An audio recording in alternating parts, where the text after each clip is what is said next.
When economies collapse, millions lose jobs, markets crumble, and currencies fall.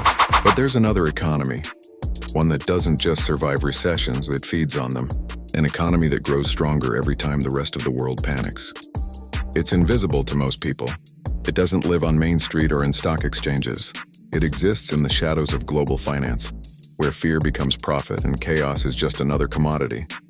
So who runs this secret economy? And how did it become powerful enough to thrive when nations themselves go bankrupt? Let's pull back the curtain. Section 1, Origins: How the Hidden System Was Born. To understand the shadow economy that blooms during crises, we have to go back to 1944. The world was still reeling from World War II. Entire countries were buried in debt. Factories were rubble, currencies were collapsing, and international trade had nearly stopped. To rebuild, 44 nations gathered in a quiet resort town called Bretton Woods. Their goal was simple: design a new financial order that would prevent another global depression.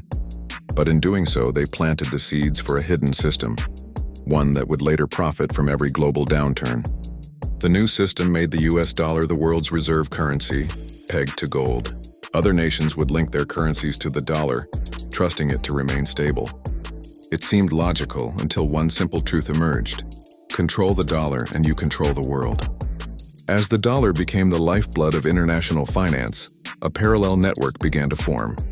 Banks, hedge funds, and governments that realized, when the world depends on one currency, every crisis becomes an opportunity.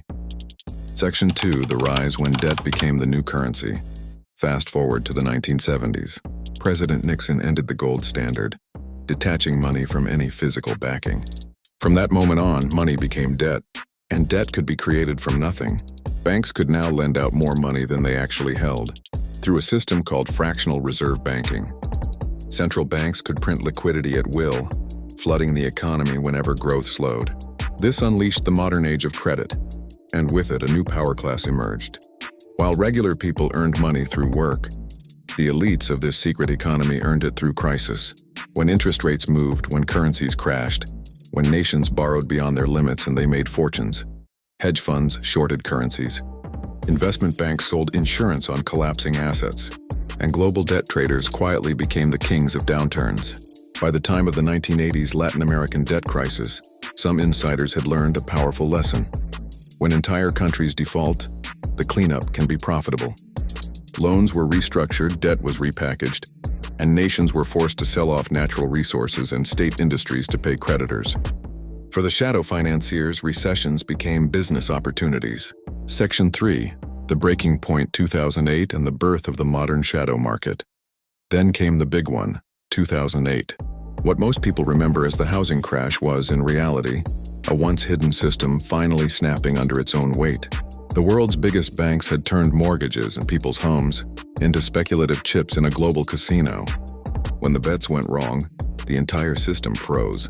But here's the twist: while millions lost everything, the institutions most responsible were rescued and rewarded.